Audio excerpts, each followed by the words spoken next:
Gen Z itu kalau melihat pekerjaan, mereka itu bukan hanya untuk bekerja sebenarnya, tapi juga untuk mengekspresikan diri gitu. Kalau work-life balance sebenarnya tidak yang menjadi yang utama, tapi yang menjadi utama itu untuk Gen Z adalah lingkungan kerja. Pemasukan itu ada di kedua, pengennya itu yang startup berbasis teknologi dibandingkan dengan mungkin zamannya milenial yang masih korporat. Apa yang paling mengganggu lah dari generasi ini di dunia pekerjaan?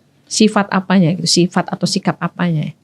Loyalitasnya rendah. Tapi Gen Z nggak ada perasaan khawatir ya Mas, sedangkan HRD gitu kan kalau melihat merekrut karyawannya, kok ini bisa cepet pindah, sedangkan Gen Z itu yang menjadi kutu loncat itu Mas. Katanya Gen Z ini nggak tertarik dengan pekerjaan PNS, itu benar Mas? Halo, selamat datang Mas Nasmi Tamara dari Populix ya, salah satu lembaga riset di Indonesia. Oke, selamat.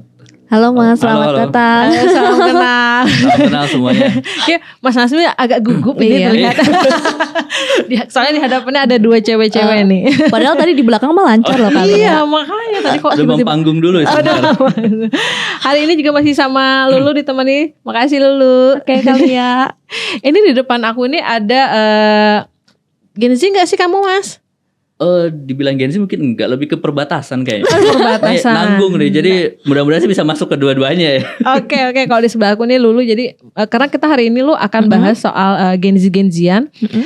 Gak tau kenapa ya, satu generasi ini kayaknya tuh cukup banyak diperbincangkan banyak orang gitu kan.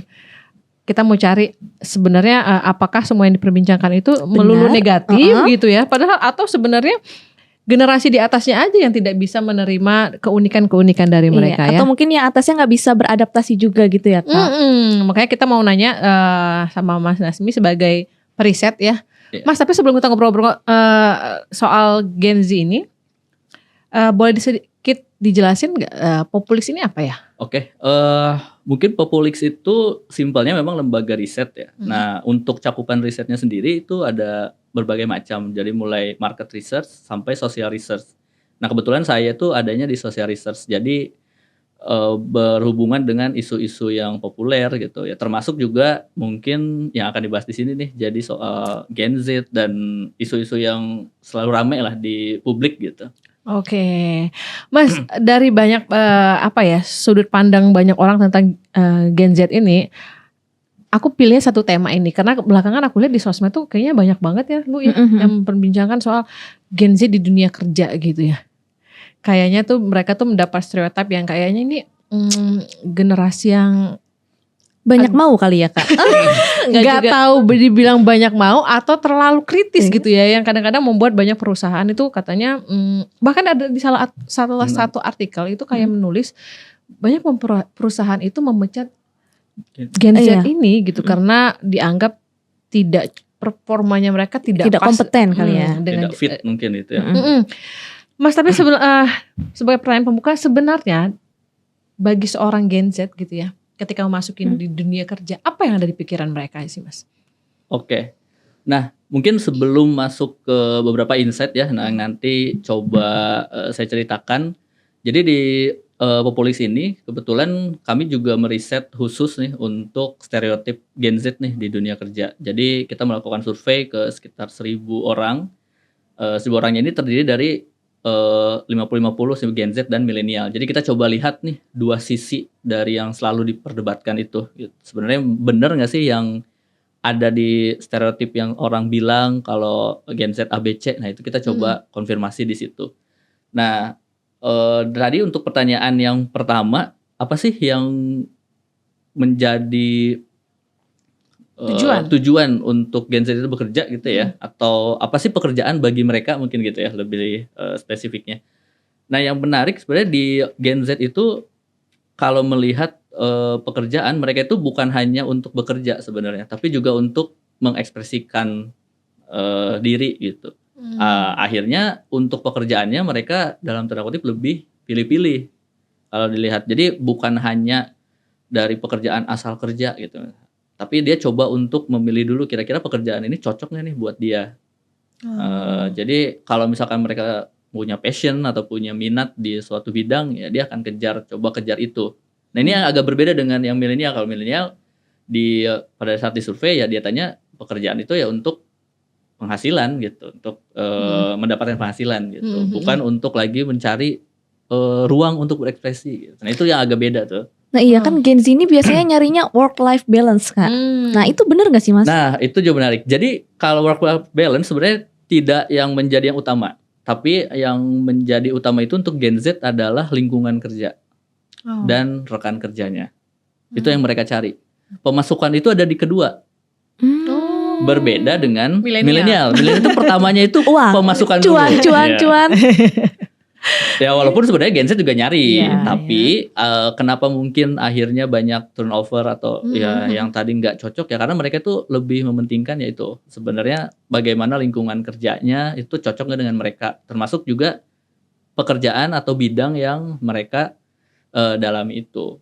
Berbeda dengan milenial ya, milenial selama bulanannya cocok, cicilannya masuk ya udahlah hayu gitu. Gen Z berarti nyarinya kenyamanan ya. Iya. Kenyamanan dalam bekerja. Nah, untuk work life balance sebenarnya ada di posisi 5 gitu. Jadi setelah itu tuh ada fasilitas benefit, terus juga atasan kesesuaian kerja baru nanti ke work life balance. Sebenarnya nggak harus melulu work life balance gitu sebenarnya. Mereka juga tetap bisa, mungkin istilah yang baru itu work life integration misalnya.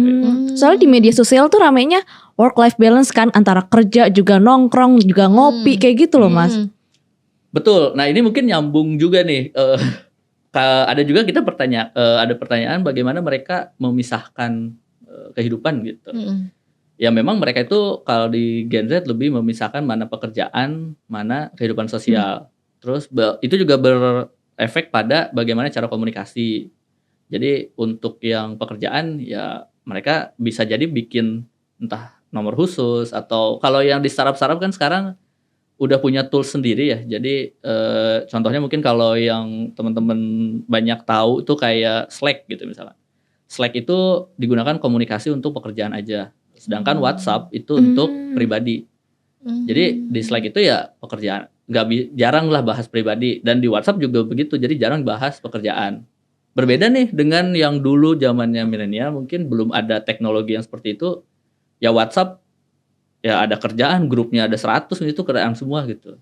Belum ada grup keluarga. Aku kan banyak teman-teman juga ya. Mereka bahkan pas lagi libur tuh bikin status cuti. Iya, itu foto profilnya on leave gitu. Gak bisa diganggu kayak gitu.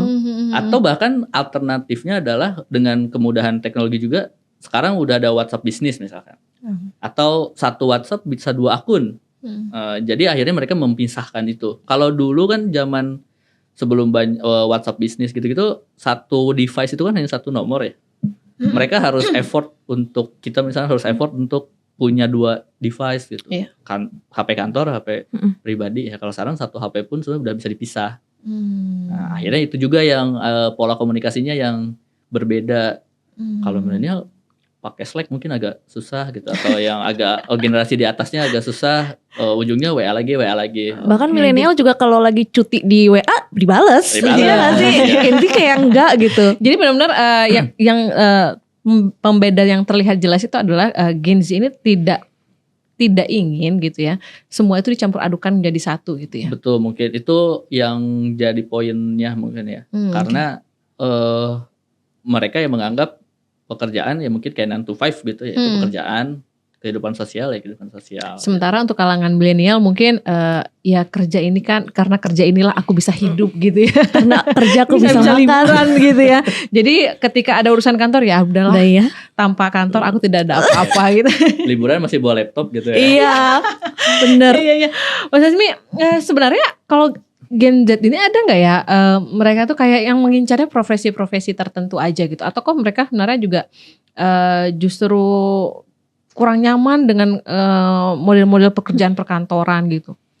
Ya kalau dari sisi riset ini sebenarnya pas kita tanya dari jenis pekerjaan gitu ya, mereka pengennya work from home atau work from office atau hybrid. Sebenarnya mereka lebih memilih kebanyakan itu hybrid gitu. Hybrid, setelah itu disusul WFH baru WFO. Jadi lebih ke mencari fleksibilitasnya. Ya balik lagi yang tadi, mungkin mereka tetap pengen ketemu tapi ya ada sakalanya mereka bekerja juga di luar kantor gitu. Nah, makanya mungkin mereka lebih memilih yang hybrid tadi sih. Kalau begitu juga sebenarnya milenial juga sama sih. Milenial setelah ada pandemi itu cukup mengubah juga kan cara dan pola pekerjaan. Mereka sebenarnya lebih memilih itu juga.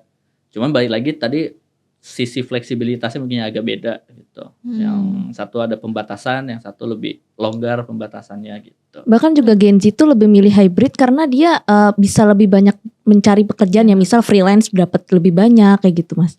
Ya itu salah satu Masuk, yang Mas. tadi juga. Jadi mungkin di satu sisi pekerjaan utamanya belum sama dengan passionnya gitu. Nah, itu bisa juga dicari dengan yang lain. Sesimpel misalkan mau jadi tambah content creator gitu, misalnya influencer itu juga kan banyak juga. Tetap mereka bekerja di perusahaan tapi di sosial medianya kehidupannya kayak beda lagi gitu. Ada juga kan. Mas, tapi dalam riset yang dilakukan teman-teman Populix, ada nggak kayak datanya mereka ini lebih suka ya itu kerja-kerja yang bersifat kreatif gitu, ketimbang mungkin harus bergulat dengan bundelan kertas gitu kan? Atau justru misalnya kayak yang lebih butuh tenaga full misalnya di lapangan apa gitu? Kalau dari sisi pekerjaannya sih lebih banyak kayak pengennya itu yang startup gitu, berbasis teknologi misalkan gitu. Itu juga kayaknya ada sedikit bersinggungan dengan bagaimana startup ini boom ya di zaman-zamannya mereka itu lulus gitu. Artinya pada saat mereka lulus atau pada saat kuliah, banyakan itu tren pekerjaan itu ke startup-startup yang fleksibel tadi gitu dan berbasisnya teknologi kreatif gitu-gitu, dibandingkan dengan mungkin zamannya milenial yang masih korporat gitu misalkan, atau yang baju kerja itu formal gitu. Itu yang membedakan juga tuh. Kalau yang biasanya kan pekerja itu kalau udah bekerja pakainya kemeja, batik gitu, celana bahan gitu.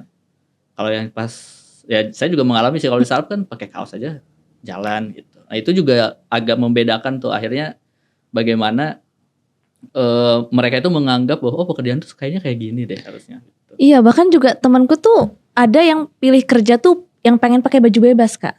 Gak yang terikat kemeja, jas. Jadi bisa mengekspresikan, atau mungkin banyak kan baju anak-anak muda tuh yang crop top kayak gitu. Nah, mereka tuh lebih suka kayak gitu milih kerjanya. Termasuk alasan Lulu milih jadi wartawan itu. Ya, preferensi itunya tuh jadinya kebentuk dengan apa yang mungkin mereka lihat pada saat remajanya mungkin ya, atau pada saat kuliah tuh orang ngelihatnya kakak kelasnya ataupun mungkin di jurusannya itu pada kerja di mana sih, atau kalau lulus itu kerjanya ngapain. Nah, itu juga yang jadi membedakan pada saat ada pergeseran ke startup waktu mungkin di zaman 2015, 2014, 15 sampai sebelum pandemi, atau bahkan pas pandemi pun itu masih ramai kan untuk startup itu. Jadi banyak pendanaan, banyak startup baru, anak muda terserap gitu, dan akhirnya itu menjadi pilihan mungkin yang utama gitu. Oke. Tapi tadi sesuai dengan tema kita tadi ya Mas ya. Jadi sebenarnya ketika mereka sudah masuk ke dunia kerja, Gen Z ini, apa yang kemudian membuat mereka itu cenderung dianggap tidak sesuai dengan bidangnya, tidak relevan, tidak punya motivasi, tidak mau beradaptasi seperti itu kan? Apa pemicunya gitu Mas? Apakah memang sebenarnya justru gini?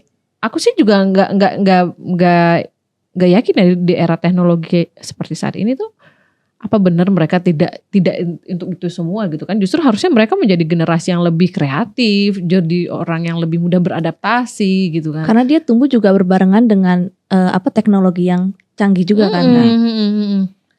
Iya, pada saat mereka masuk gitu, sebenarnya balik lagi tadi ke lingkungannya. Jadi pada saat mereka mendapatkan lingkungan yang oke gitu, yang sesuai tadi secara perusahaan teknologinya, penyerapan teknologi atau penggunaan teknologinya bagus, terus juga komunikasinya jelas, ya mereka akan nyaman sebenarnya di situ. Tapi pada saat ngelihat kok ini beda nih dengan apa yang dia bayangkan, misalkan masih ya tadi mencampurkan di komunikasinya di WA misalkan, terus juga dalam tanda kutip lembur, misalkan lemburnya kayak nggak terlalu jelas, tahu-tahu lembur mulu gitu. Nah itu yang akhirnya mereka melihat kok beda nih dengan apa yang mereka Bayangkan. inginkan atau bayangkan tadi gitu. Tapi maksud aku perusahaannya itu loh Mas.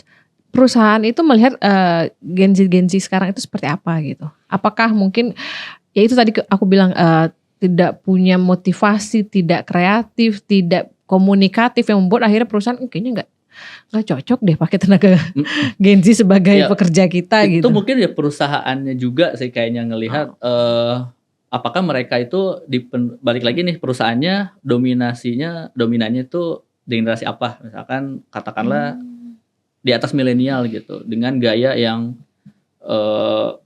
gayanya mereka sendiri gitu. Nah saat mereka mengkomunikasikan dan menganggap bahwa gaya mereka paling benar, ya akhirnya pada saat ke Gen Z kok beda nih, menganggap jadinya Gen Z nggak bisa kerja. Ya bisa jadi sebenarnya bukan nggak bisa kerja kan, tapi bagaimana mereka mengkomunikasikan step by step. Itu juga ada di satu riset kita tuh jawaban mereka itu sebenarnya membutuhkan bimbingan untuk yang tadi pekerjaan-pekerjaan yang belum mereka tahu gitu, atau step-step yang mereka belum tahu tuh kalau bisa ya mereka tuh dikomunikasikan step by step gitu.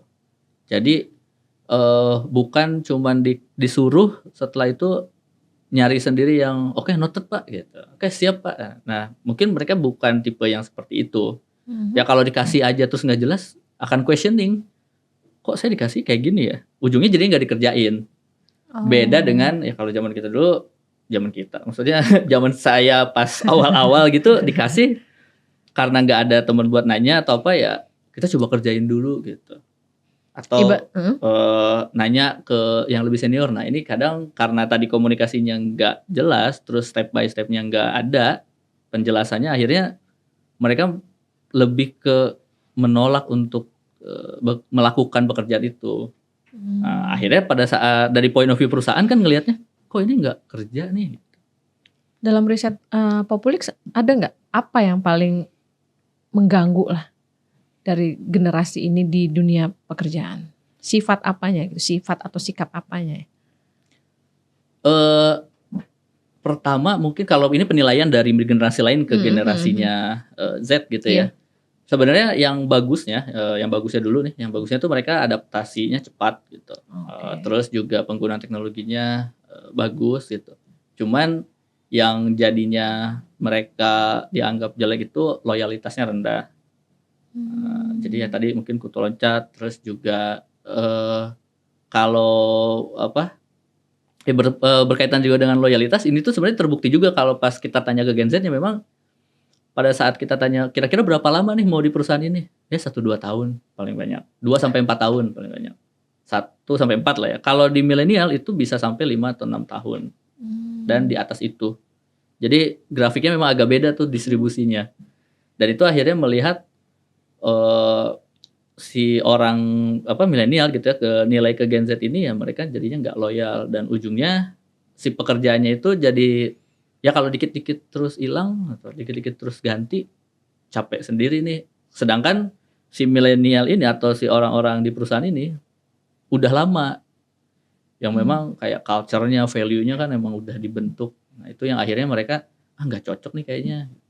Nah Mas, tadi kan disebutin juga Gen Z ini kutu loncat ya, sedangkan milenial tuh bisa bertahan sampai 6-7 tahun. Ini apa yang menyebabkan dia bisa cepet banget pindah tempat? Sedangkan kalau kita pindah kan butuh pengalaman yang cukup gitu loh Mas. Ya, mungkin tadi itu. Jadi mereka lebih mencari sebenarnya kenyamanannya itu. Jadi bisa jadi kan dalam satu kali masuk nih pekerjaan belum tentu pas nih dengan si lingkungannya tadi. Jadi ya mungkin setahun atau kontrak berarti setahun, habis itu kira-kira nggak nyaman ya dia akan keluar. Bukan beradaptasi dengan si company-nya mungkin. Jadi lebih banyaknya itu dia akan mencari company lain yang menurut dia akan cocok. Ya belum tentu juga pada saat pindah akan cocok kan. Ntar dia pindah lagi dan seterusnya. Ditambah memang secara informasi itu paparannya kan juga lebih banyak ya. Artinya secara pencarian pekerjaan dan informasi-informasi itu juga lebih banyak mungkin dibandingkan dengan generasi sebelumnya.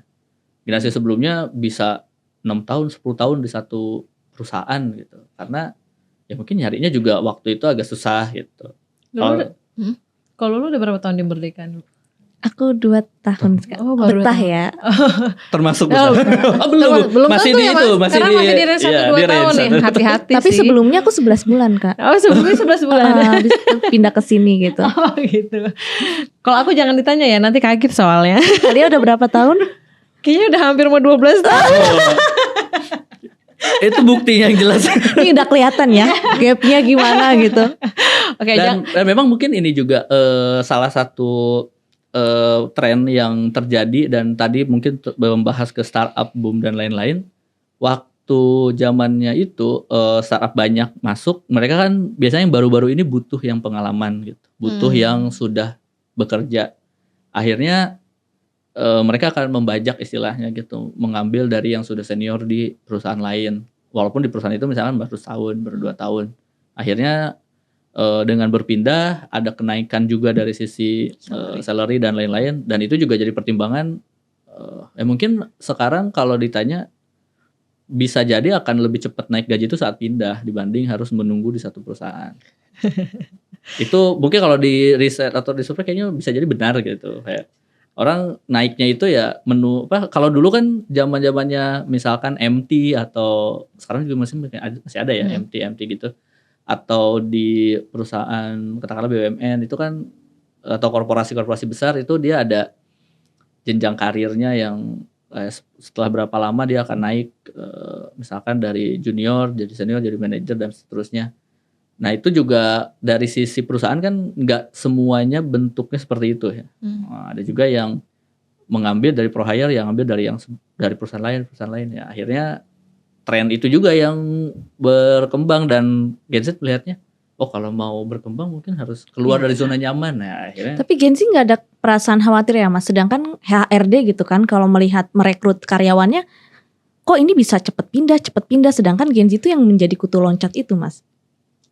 Nah itu tuh tergantung juga sih pertimbangan HRD-nya ya, apakah mereka mencari yang memang loyal gitu, nyarinya yang lama terus baru pindah, atau ya pindah-pindahnya juga kenapa nih pindahnya. Kalau dia pindahnya mungkin naik terus secara posisi, ya mungkin dianggapnya berprestasi gitu. Iya.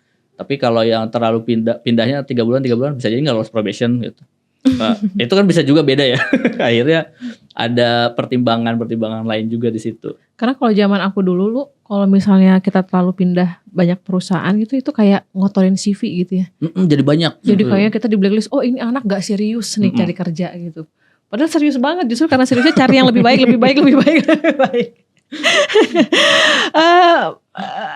Aduh sampai lupa dia ngomong apa. Mas Nasmi, selain juga pola kerjanya mereka gitu kan. Satu hal juga yang disorot generasi Z ini ketika di dunia pekerjaan itu adalah, kalau dulu gitu ya, aku mencontohkan diri aku ketika kita bekerja itu kan tidak terlalu banyak tanyalah ke HRD ya, maksudnya ketika kita sudah diterima itu jadi wah seneng lah, apalagi itu perusahaan kita, perusahaan yang kita incar gitu kan. Tapi kalau generasi ini gitu katanya, nggak tahu nih, aku koreksi kalau aku salah ya, katanya tuh lebih kritis, misalnya nanti saya jam kerjanya seperti apa, fasilitas yang saya dapat apa, gajinya berapa, terus kira-kira nanti saya akan dapat benefit apa dan segala macamnya. Apa benar gitu Mas? Ya itu sebenarnya tidak hanya berlaku pada saat ke HRD gitu ya. Questioning itu ya tadi berlaku di setiap pekerjaan, maksudnya di setiap sisi atau lini pekerjaannya juga. Makanya dari awal mereka udah bertanya itu. Dan itu nanti akan divalidasi pada saat mereka bekerja. Misalkan tadi jam kerjanya seperti apa? Apakah fleksibel misalkan, atau harus 9 to 5 misalkan gitu, atau Senin sampai Jumat aja, jadi Sabtu Minggu libur misalkan. Nah itu tuh nanti pada saat mereka harus disuruh kerja Sabtu ya, mereka akan membalikan ke yang tadi gitu. Dan berani untuk mengungkapkan itu. Berani karena yang tadi, jadi questioning itu tuh udah jadi, bisa jadi mungkin udah melekat gitu untuk berbagai hal. Jadi dari mulai pekerjaan, dan mungkin sebenarnya di luar pekerjaan pun mereka lebih ke situ kali ya, lebih ke questioning gimana kok ini terjadi, dan akhirnya mencari source information lain. Kayak misalkan tadi benefitnya apa aja, kira-kira dapat BPJS enggak gitu. BPJS-nya apa aja, ketenagakerjaan, asuransinya apa misalkan gitu. Bonusnya berapa kali. Nah, itu nanti akan mereka coba validasi pada saat berjalannya itu. Dan saat tidak sama dengan apa yang dijanjikan, ya udah bisa jadi akan cari keluar. Tapi kan kita dalam dunia kerja itu sebenarnya pola pikirnya nggak bisa gitu loh, Mas. Iya nggak sih? Ya maksudnya gini, sebuah korporasi dia itu pasti akan membayar orang mahal ketika saya sudah tahu nih kamu performnya seperti apa, kinerja kamu, loyalitas kamu seperti apa gitu kan. Nah, bagaimana mungkin kita punya 1000 keinginan kalau orang juga belum lihat kinerja kita gitu kan. Ataupun tiba-tiba diterima dengan background yang gitu diterima, ya kayak tadi kayak lu bilang, taunya kayaknya masih belum nyaman deh. 6 bulan keluar. Versi dia tuh masih belum nyaman dengan kenyamanan seperti itu gitu. Nah, mungkin Gen Z juga perlu tahu ya Mas ya, maksudnya dunia kerja itu tidak sebatas hanya passion gitu ya, hanya untuk meluapkan passion gitu kan. Karena setiap korporasi itu pasti punya apa ya Mas? Punya peraturan dan juga punya value gitu ya. Jadi bukan semata-mata kita butuh pekerjaan langsung menerima dia apa adanya gitu ya Mas ya. Ya, nah itu tuh sebenarnya mungkin ya karena tadi pengennya fleksibel, terus kayaknya ngelihat di pasar itu banyak nih yang berubah yang berpindah-pindah, dan ternyata pada saat pindah itu gajinya naik gitu. Mereka akhirnya bukan lagi into ke perusahaan gitu kan. Jadi akhirnya mereka lebih ke bekerja itu ya tadi untuk bagaimana dirinya bisa mengekspresikan. Padahal sebenarnya balik lagi, bekerja itu kan harusnya mutualisme juga ya. Sebenarnya kita bekerja untuk perusahaan kasih benefit gitu, dan itu tuh kalau ada satu sisi misalkan lagi dibutuhkan untuk beberapa hal, ya harusnya mungkin saling bisa mengerti. Nah, itu juga yang bisa jadi itu berujungnya pada bagaimana pola komunikasinya juga sih, baik itu dari atasan, dari HRD misalkan ke anak-anak ataupun ke generasi-generasi ini. Karena salah satu yang menjadi pertimbangan juga sebenarnya bagaimana itu pola komunikasi itu dengan atasan juga salah satu yang menjadi pertimbangan mereka dalam bekerja itu, artinya stay atau enggak. Jadi selain dengan kalau rekan kerja mungkin iya ada juga, tapi selain lingkungan tadi ya bagaimana komunikasi dengan atasan ataupun ya supervisor gitulah. Jadi kalau mereka udah nggak nyambung gitu atau ini ya agak susah, ya mungkin mereka akan cari lagi gitu. Jadi benar-benar mereka cari itu yang match banget dengan diri mereka, dengan kebutuhan mereka gitu ya. Bisa jadi lebih ke situ. Sebenarnya ya mungkin ini jadi salah satu pembelajaran juga, harusnya selain dengan jangan terlalu self centric istilahnya gitu ya. Bahwa selain ada kita juga ada yang lain, generasi lain. Begitu juga dengan generasi non Gen Z juga harus melihat bahwa ya segenerasi di bawahnya ini udah beda nih polanya, berarti harus ada pendekatan yang berbeda juga gitu. Tapi Gen Z ini tahu nggak sih sebenarnya kondisi perekonomian di Indonesia secara umum gitu ya, bahwa belakangan ini juga banyak perusahaan-perusahaan besar gitu ya melakukan perampingan gitu kan, bahkan juga kayak nggak cuma di perusahaan, di pabrik-pabrik juga banyak gitu kan. Dengan isu-isu gini, mereka aware nggak sih Mas? Seharusnya lebih aware bahkan gitu. Jadi apa yang memang terjadi di media gitu ya, artinya yang memang kalau makroekonomi kan biasanya rame tuh ya, terus juga mereka di sosmed itu menjadi viral dan lain-lain, harusnya mereka lebih paham sebenarnya, lebih tahu lah, lebih aware.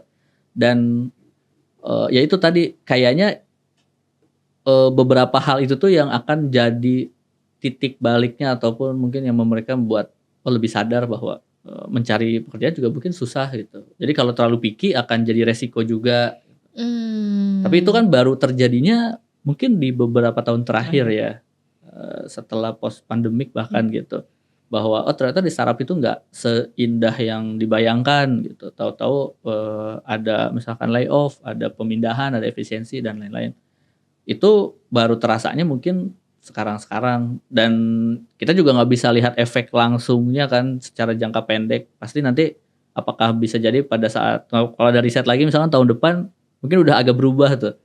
Bisa jadi mereka akan mencari ya yang lebih secure aja dan nyari pendapatan misalkan gitu. Itu udah berubah itu berarti bisa ya. terjadi gitu karena Iya.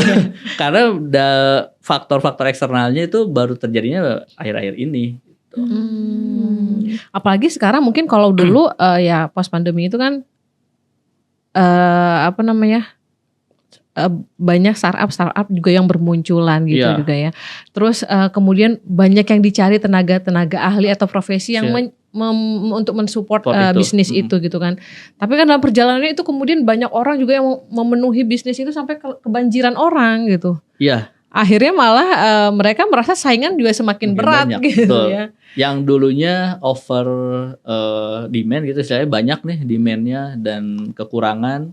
Akhirnya ada juga yang switch misalkan gitu, sampai akhirnya sekarang mungkin titiknya bisa jadi di beberapa posisi atau di beberapa bidang mungkin itu sudah jadinya oversupply gitu. Udah lebih banyak nih yang ngantri gitu untuk mendapatkan satu posisi gitu. Balik lagi karena ini baru terjadinya mungkin lebih dekat nih sekarang efeknya perubahan ke behavior mungkin akan terjadinya beberapa saat ataupun beberapa waktu ke depan. Gitu. Oke. Nah Mas, ini juga sempat menarik sih kali ya. Ada isu katanya Gen Z ini nggak tertarik dengan pekerjaan PNS, itu benar Mas? Kalau PNS sih menurut saya kayaknya tetap laku ya. Tetap banyak kayaknya. Kalau dilihat dari saingan ataupun jumlah pendaftar gitu ya, itu tuh tetap rame gitu. Karena mungkin apalagi dibandingkan di sekarang ya, dengan adanya di salah satu riset kita juga menyebutkan ada job mismatch ya, artinya pekerjaan itu ada tapi nggak bisa diisi oleh si pencari kerja gitu. Pencari kerja juga ada tapi nggak bisa mengisi, itu biasanya gara-gara ada mismatch antara pengalaman atau pendidikan gitu, atau juga benefitnya. Jadi ya tadi si pencari kerja nyarinya yang katakanlah 10 juta ya, si pemberi kerja punyanya 8 misalkan. Jadi mereka belum match di situ. Nah, salah satu yang paling tinggi itu adalah pengalaman sebenarnya. Jadi pengalaman kerja itu dibutuhkan, sedangkan yang melamar itu belum punya pengalaman. Nah, ini fenomenanya jadi menarik kalau kita bandingkan dengan si PNS. Nah, PNS itu cenderung tidak memberikan syarat pengalaman kan. Banyak yang fresh grade, asal lebih administrasi dan tes gitu kan. Dan itu lebih kecocokannya ke pendidikannya. Jadi jurusannya apa, cocok nggak bisa masuk di situ. Pengalaman dan ininya kan jarang dipertimbangkan, ataupun mungkin bukan pertimbangan utama ya. Bisa jadi pada saat wawancara atau itu mungkin ada juga di akhir. Tapi untuk yang awal-awal biasanya enggak, dan itu jadi alternatif gitu. Karena kan juga work time-nya beda ya. Kalau seandainya PNS kan dari mungkin jam 8 sampai jam 5, sedangkan Gen Z ini pengennya yang fleksibel, yang hybrid dan segala macam gitu Mas. Ujungnya kan lebih ke bagaimana nanti terpenuhi atau enggak juga ya kebutuhan gitu. Karena demand-nya tinggal di situ misalkan, banyakannya di PNS ya mau nggak mau dicoba untuk itu. Dan sebenarnya kalau yang di PNS banyak juga yang bilang mungkin karena lebih saklek gitu ya. Jadi ada jam kerjanya ya, mungkin tadi dengan bidang-bidang lainnya ya dia bisa dilakukan, entah itu di weekend, entah mungkin di malam misalnya dan seterusnya. Atau jangan-jangan PNS ini menjadi pilihan terakhir buat Gen Z Mas? Nah itu juga bisa jadi sebenarnya. Yang tadi saya bilang di beberapa fenomena yang karena ada mismatch dan lain-lain, dan yang tersedianya itu adalah PNS lagi dibuka nih. Ya udahlah. Coba dulu masuk. Ya, dicoba. Iya. Dan itu cukup banyak kok harusnya. Saya mungkin datanya nggak megang, tapi untuk melihat masih banyak yang minat atau enggak kan sebenarnya terdata tuh ya, berapa banyak yang daftar atau mungkin tingkat persaingannya itu juga masih tinggi sih seharusnya. Walaupun secara salary mungkin nggak seperti yang mereka harapkan mungkin ya. Nah itu kemungkinan iya, tapi lebih ke job security-nya mungkin yang dicari. Bagaimana kesan PNS itu kan aman ya. Ya. Oh berarti masih ada pemikiran kayak gitu ya. Aku pikir itu udah selesai di zaman aku gitu. Bahwa dulu kenapa orang tua pengennya kita jadi PNS itu ya. Karena aman. Karena masa tadi tua gitu ada ya. fenomena yang banyaknya layoff dan lain-lain itu. Ternyata Gen Z sudah memikirkan Udah masa sadar pensiun. ya. Karena Gen Z juga sudah memikirkan masa pensiun dari usia seperti ini ya. Ya Allah. Jadi kelihatannya kayak kalau masuk startup bisa jadi ada tech winter nih, misalnya ada di layoff lagi. Tapi kalau dilihat pas zamannya layoff itu PNS nggak ada pengurangan nih. Malah rekrutmen terus. Ya mungkin itu dari sisi job security lebih aman sebenarnya gitu. Jadi balik lagi ada titiknya kan, misalkan kalau mau misalkan benefitnya tinggi, bekerja yang tadi fleksibel, ya otomatis ada resiko yang tiba-tiba bisnisnya berubah atau peta bisnis berubah kan akan mengubah perusahaan juga. Tapi kalau ASN atau PNS kan lebih stabil biasanya gitu. Berarti kayak institusi kayak Akpol, Akmil juga tetap masih rame masih juga. rame. Masih kedinasan misalnya dan lain-lain itu sebenarnya masih punya segmennya juga sebenarnya gitu. Apalagi mungkin untuk di daerah-daerah ya yang katakanlah kalau startup kan banyak kan masih di Jakarta sentrik ya atau di main city lah istilahnya. Di luar itu ya tetap ya mungkin tadi yang Mbak Lia sampaikan bahwa orang tuanya masih memaksa untuk PNS ya mungkin masih ada gitu. Masih ada generasi walaupun dia Gen Z gitu tapi tetap dipaksa jadi PNS ya mungkin tetap ada juga. Ada nggak ya yang model setelah jadi PNS tiba-tiba ngerasa nggak cocok pengen keluar gitu loh. Kayaknya pernah lihat deh Kak itu di Instagram ada yang lebih mirip keluar. Ada juga. Apalagi mereka sudah punya tadi jadi pada saat mereka memikirkan pada saat keluar ada apa istilahnya tuh pemasukan lain gitu dan biasanya kan kalau keluar tuh denda ya kalau di PNS dan nanti di blacklist ya kalau mereka memang punya bisa mengambil ya risk yang gede itu ya mereka akan ambil sih. Jadi kalau di satu sisi jadi influencer misalkan lebih laku nih jadi gitu ya. Endorse ya, mungkin keluar aja gitu. Dan lebih enak kali waktunya juga kan influencer gitu. Iya. Tapi kalau dari sisi kestabilan ya kita belum tahu juga gitu. Apakah itu akan stabil 5 tahun ke depan gitu. Bisa jadi dari sisi pekerjaannya akan ada berubah gitu. Tapi kalau PNS kayaknya enggak kan ya. Ya 5 tahun tetap ada yang akan melayani publik gitu.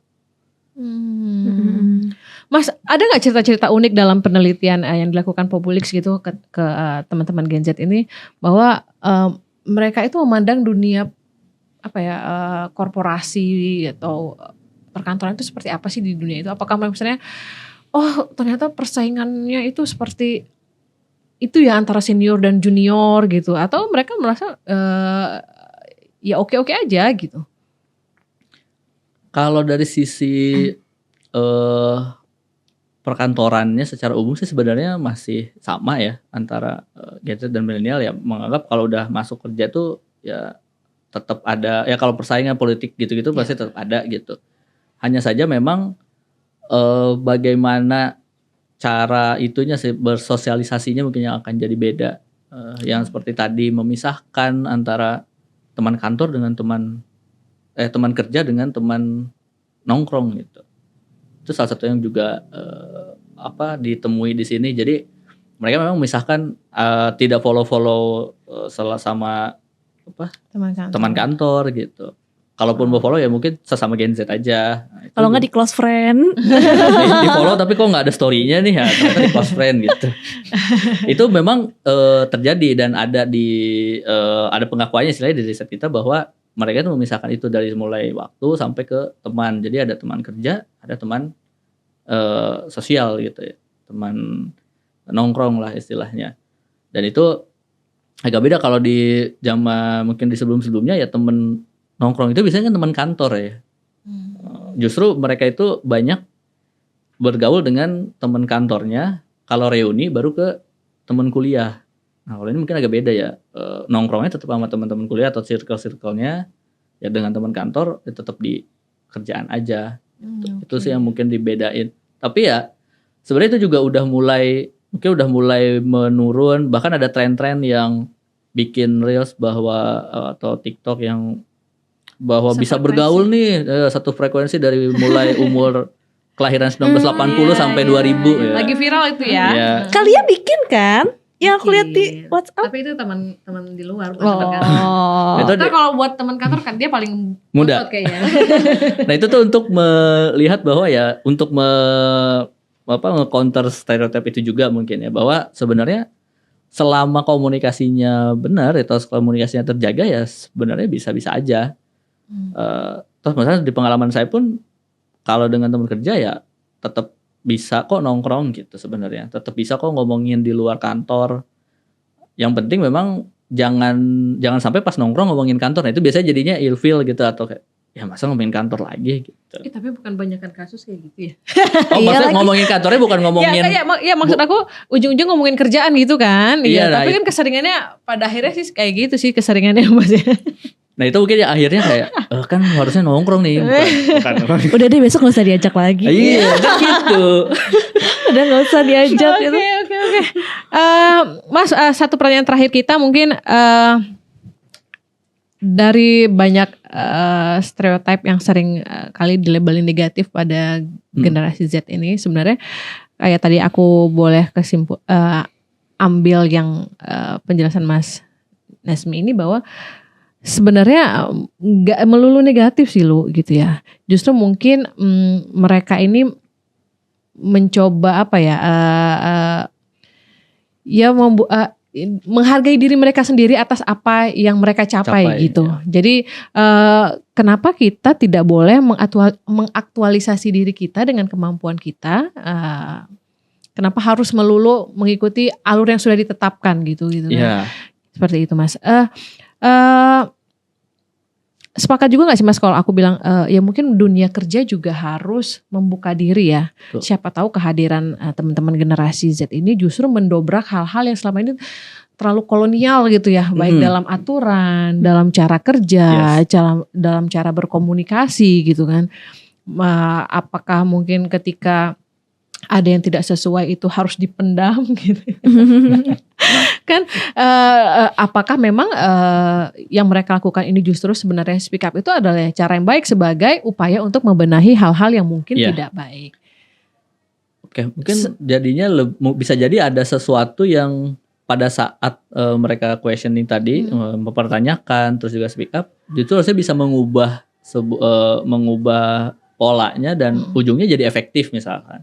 Atau jadi lebih produktif, itu juga sebenarnya masih terbuka. Dan beberapa juga banyak yang di sini juga ada penilaian dari milenial ke Gen Z itu sebenarnya bagaimana mereka itu bisa lebih kreatif, bisa lebih punya pandangan-pandangan baru yang ujungnya untuk bisa ya mengefektifkan pekerjaan juga. Ini lebih cepat loh dengan ini lebih cepat loh dengan misalkan penggunaan teknologi ataupun dengan banyaknya informasi yang mereka ketahui, itu tuh bisa sebenarnya di-sharing. Tapi balik lagi tetap harus membuka diri juga ya. Dua-duanya sih memang. Dua-duanya harus tetap bisa membuka, jangan sampai sudah punya judgement di awal, ujungnya jadi nggak ada komunikasi ya. Akhirnya dia mah nggak bisa, dia mah kayak gini ya. Padahal sebenarnya nggak ngobrol aja. Gitu. Kurang ngobrol, makanya diobrolin. Iya, makanya diobrolin. Tagline gitu. Jadi sesuatu itu tidak ada yang lebih baik atau lebih buruk gitu ya Mas ya. Betul. Karena setiap masa atau setiap generasi itu punya cara-cara memandang sesuatu gitu kan. Tinggal bagaimana semua yang tidak sama itu dikomunikasikan untuk menjadi sama ya. Keren gak sih lu? Tepuk tangan dong semuanya ya. Lalu ada yang mau tanya lagi nih sebagai Gen Z yang baru 2 tahun bekerja. Katanya ini yang terlama soalnya. Iya. Tadi pemaparannya cukup jelas sih kali ya. Dan cukup bener gak? Cukup merasa seperti itu. Iya benar-benar. Karena temanku juga lebih banyak tuh kerjanya lebih milih itu sih. Work from anywhere gitu loh Kak. Dan sekarang kayak nanti bisa di kafe, bisa di rumah sini, bisa di sini, dan bahkan juga sambil kuliah itu banyak juga. Jadi memang Gen Z lebih senang yang kayak gitu sih itu. Cuman mungkin ada catatan juga bagaimana work from anywhere dan lain-lain itu seharusnya linear juga dengan bagaimana mereka bertanggung jawab gitu. Yes, Nah itu juga yang beberapa ditemui pada saat ada kelonggaran, ada fleksibilitas, malah dimanfaatkan dengan tidak baik gitu. Artinya misalkan harusnya kerja tapi ngerjain yang lain atau apa, akhirnya pekerjaannya nggak beres, produktivitasnya menurun. Ujungnya kalau ngelihatnya mungkin generasi lain ya harusnya ngantor aja lah gitu. Karena lebih kelihatan misalkan. Ada juga kasus-kasus seperti itu. Balik lagi jadi ke individunya juga mungkin ya, bagaimana dengan apa yang sudah ada gitu, dengan benefit yang sudah diberikan, fasilitas yang sudah ada, ya dimanfaatkan dengan sebaik-baiknya gitu. Karena ngerasa mungkin karena ada handphone kan satu pintu ya, bisa komunikasi ke atasan, dan menurutku kayak udah bisa cukup loh di rumah gitu kan, karena bisa dikomunikasikan semuanya tanpa harus kita ke kantor dengan menghabiskan waktu dan embel-embel perempuan dandan gitu loh Kak. Iya gak sih, kadang pilih baju aja sejam loh. Repot ya. Oke Mas Nasmi, makasih banyak untuk bincang-bincang kita sore ini. Ya kita juga berharap seperti tadi aku bilang bahwa generasi Z ini bukan selalu dianggap sebagai generasi yang mungkin kalau kata orang lebay atau ribet gitu ya, karena justru aku yakin mereka tumbuh di era yang seperti sekarang ini justru membuka hal-hal positif yang baru untuk mungkin ke depannya lebih baik gitu. Bisa saling mengoreksi dan juga harusnya bisa punya jalan tengah untuk bisa saling merangkul aja gitu. Oke Mas Nasmi, terima kasih. Salam untuk teman-teman Populix. Oke. Makasih Mas.